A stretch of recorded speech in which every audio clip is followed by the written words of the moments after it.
Coucou! Aujourd'hui, on fait la suite de la vidéo d'hier où je parlais de l'importance de la lecture et aujourd'hui donc je partage avec toi mes lectures qui m'ont le plus marqué jusqu'à présent. Alors on commence sans plus tarder avec le premier qui était mon déclic, mais là en fait ce n'est pas vraiment celui-là, là c'est la suite. Mais bref, donc ça s'appelle Père riche, Père pauvre de l'auteur Robert Kiyosaki et en fait donc celui-là c'est la suite, il est en 2 morceaux, donc le premier je l'ai pas. En fait, c'était mon beau-père qui me l'avait conseillé et qui me l'avait prêté pour que je le lise. Donc finalement, j'avais jamais acheté la première version, mais j'avais acheté la suite tellement j'avais aimé. Donc dans ce livre-là, Père riche, Père pauvre, en fait, ça parle d'indépendance financière, ça parle de comment gérer son argent, ça parle de mindset, comment les gens riches pensent, comment les gens riches ils gèrent leur argent, comment ils réfléchissent par rapport aux gains et tout ça. Et on s'aperçoit qu'il y a plein de choses, mon Dieu, que la majorité d'entre nous, on n'a pas en tête, que notre entourage, ils n'ont pas ce mindset-là. Donc, moi, ça m'avait ouvert l'esprit sur plein de choses et l'un des déclics que j'avais eu en lisant ce livre, c'était par rapport à ma timidité, hein, parce que si vous ne le savez pas, avant, j'étais extrêmement timide et lorsque j'avais lu ce livre-là, en fait, dans le livre, il y avait quelque chose qui m'avait marqué, que je partage tout le temps dans mes conférences, c'est qu'en fait, l'auteur, donc, il parle de 2 papas et en fait, un des pères était son vrai père, l'autre c'était le père de son meilleur ami, de qui il était très proche. Donc, il voyait vraiment les 2 personnes tout le temps. Et donc, les deux, chacun, en fait, il lui transmettait leur façon de voir les choses, leur façon de voir le monde, finalement. Et un de ses papas lui disait toujours, ne te dis jamais, je ne pourrai jamais m'offrir telle chose ou telle chose, parce que lorsque tu te dis, je ne pourrai jamais, en effet, ce ne sera jamais pour toi. Donc, dis-toi plutôt comment je pourrais faire pour qu'un jour, je puisse atteindre ce niveau, pour qu'un jour, je puisse m'offrir cette maison, cette voiture, peu importe ce que c'est, ou juste atteindre le niveau que je souhaite atteindre en tant que conférencière, par exemple. Et moi, justement, à l'époque, je me disais, la prise de parole en public, c'est tellement pas pour moi, je suis trop timide pour ça. Et lorsque j'ai lu ça, ça m'a fait waouh! Mais plus jamais je me dis ça, plus jamais je me dis que ce n'est pas pour moi, je vais commencer à me dire comment je pourrais faire pour qu'un jour, je puisse être à l'aise à l'oral. Et donc, c'est comme ça que vraiment ma démarche sur mon développement personnel et sur ma croissance vers ce métier que je suis en train de faire aujourd'hui s'est développée. C'est un livre que je recommande vraiment si vous ne l'avez jamais lu, Père riche, Père pauvre, il est excellent. Deuxième livre, c'est l'intelligence positive. Mon Dieu, ce livre-là aussi, c'est un de mes préférés. C'est des livres qui m'a appris énormément de choses sur la petite voix qu'on a à l'intérieur. Donc, je vous le recommande sérieusement. Il est génial. Il est en plus très facile à lire. Donc, c'est l'intelligence positive de l'auteur Shirzad Chamine, mais de toute façon, je vous mets toutes les infos dans la barre d'infos. Donc, en bas, n'hésitez pas à cliquer dessus. Vous allez avoir tous les titres avec toutes les infos concernant chaque livre que je vais citer aujourd'hui. Donc, l'intelligence positive, ça apprend en fait à prendre conscience de notre discours intérieur et donc le fait de prendre conscience de ce discours, on apprend aussi à s'en détacher, à donc comprendre qu'il y a la petite voix et il y a moi, c'est-à-dire il y a Manal et il y a la petite voix de Manal. Si tu t'appelles David et que tu me regardes, ben, il y a David et la petite voix de David et donc il y a une différence entre les deux. Ce livre m'a vraiment appris à en prendre conscience, je vous le recommande, il est excellent. Ensuite, on a Vous Inc. Alors, c'est un livre que j'ai lu il y a très longtemps. C'était vraiment au début, c'était à l'époque de Père riche, Père pauvre, justement. Donc, c'est un livre, en fait, qui a un concept extraordinaire.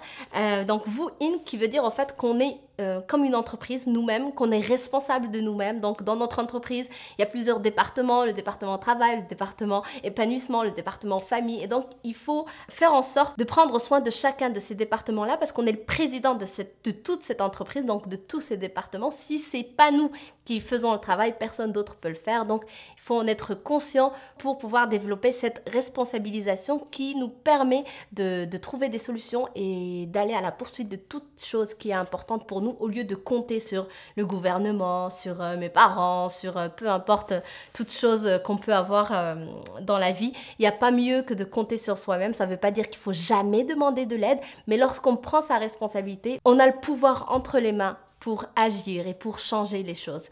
Une situation banale, je dis banale parce que je suis sûre qu'il y en a beaucoup qui ont déjà vécu ça. Ton patron, il est pas reconnaissant, méchant avec toi. Est-ce que tu vas attendre que ton patron change ou toi, tu vas changer ta façon de réagir par rapport à sa méchanceté, par rapport à sa non-reconnaissance positive? Parce que si tu attends que lui change, ben, tu vas attendre longtemps parce que tu n'as pas de pouvoir sur lui. Le pouvoir que tu as, il est uniquement sur toi. Donc, au lieu de à chaque fois être en réaction négative par rapport à n'importe quelle remarque que ce patron patron va me faire, pourquoi ne pas prendre ma responsabilité et donc de choisir ma façon d'agir face à ces choses négatives que je n'aime pas chez ce monsieur-là. Et là, j'ai donc tout le pouvoir entre mes mains pour choisir ma réaction et donc de ne pas rentrer dans le jeu de ce patron ou une autre personne. Donc, super intéressant, vous Inc. Ensuite, on a le Deep de Seth Godin. J'ai adoré ce livre. Moi, je parle souvent de persévérance, d'aller au bout des choses qui sont importantes pour soi. Je persévère aussi pour les choses qui sont importantes pour moi. J'y crois énormément en ce qui concerne la persévérance. Et le Deep, au fait, c'est un livre qui te permet de répondre à la question, mais persévérer jusqu'à quand? Tu sais, faire la différence entre la persévérance et l'acharnement. Quand est-ce qu'il faut vraiment juste lâcher? Quand est-ce qu'il faut continuer au contraire? Donc, c'est un livre qui aide un peu à trouver des réponses à cette question-là. Super inspirant, je vous le recommande aussi. Ensuite, on a encore le livre de Seth Godin, Devenir indispensable. Donc, j'ai déjà fait une capsule là-dessus. Donc, je vous mets le lien ici ou ici. Vous pouvez cliquer pour aller voir ce dont il parle. Donc, c'est pas la peine que je m'étale là-dessus, mais c'est un livre extraordinaire. Ensuite, on a le livre La semaine de 4 heures de Timothy Ferriss, qui est aussi connu sous le nom de Tim Ferriss. La semaine de 4 heures, donc travaillez moins, gagnez plus et vivez mieux. C'est un livre extraordinaire que j'ai connu il y a très longtemps, que j'ai lu il y a très longtemps.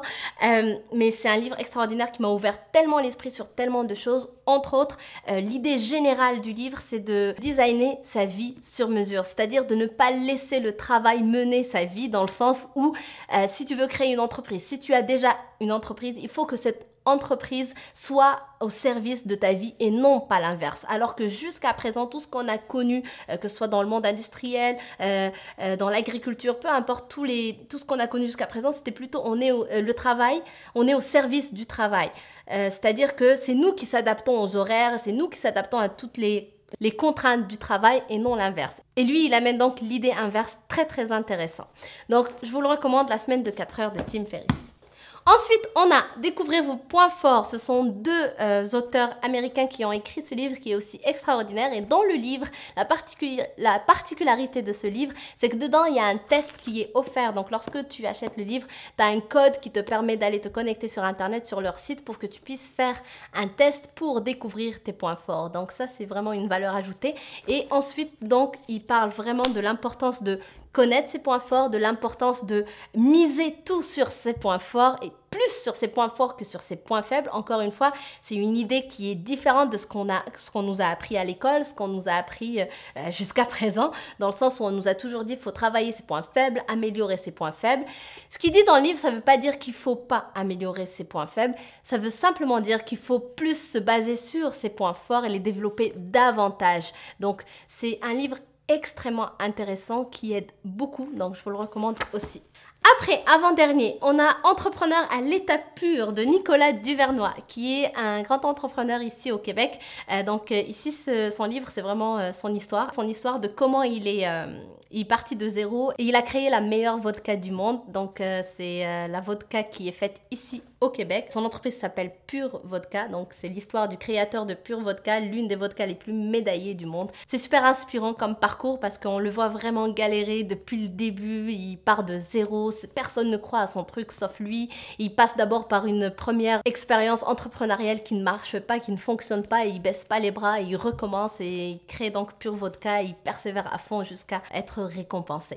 Donc super inspirant. Moi, si vous le savez pas, j'adore les autobiographies, je trouve tellement ça inspirant de voir comment les gens, ils ont eu des parcours extraordinaires et d'en apprendre, surtout que souvent on se retrouve dans plein de choses que ces gens-là vivent parce que c'est juste des êtres humains comme toi et moi. Donc c'est juste incroyable de voir leur parcours, ça nous permet de progresser et de s'inspirer. Donc je le recommande. Et enfin, le dernier et non le moindre, c'est Montrez-leur qui vous êtes de Amy Cuddy. Alors, ce livre, il est extraordinaire, ça parle de posture. J'ai fait déjà une vidéo dessus. Alors, c'était pas sur le livre, mais c'était sur son auteur parce qu'elle est passée à TEDx, donc où elle parlait de son étude. Et ce livre, justement, parle de toute l'étude et de toutes les bienfaits d'une posture d'excellence. Donc, simplement, allez sur le lien que vous voyez juste ici ou juste ici, donc sur le i. Ça va être la vidéo dans laquelle je parle de la posture d'excellence dont Amy Cuddy parle dans ce livre-là. Donc voilà pour les livres qui m'ont le plus inspiré jusqu'à présent. Donc il y en a plusieurs. 1, 2, 3, 4, 5, 6, 7, 8, 9. Alors il y en a beaucoup d'autres vraiment que j'ai adoré, mais il fallait que je fasse un tri pour que la vidéo ne dure pas longtemps. Et déjà là, je pense qu'elle dure très longtemps. Mais donc voilà, je vous mets toutes les informations en barre d'infos. Donc si vous avez besoin d'un titre ou d'un auteur, vous allez trouver tout ça. Donc je vous dis à très très vite. Dès demain, on se retrouve à 6h30 comme d'habitude. Donc d'ici là, likez, partagez et aussi n'oublie pas de t'abonner à la chaîne. Je te fais de gros bisous. Bye!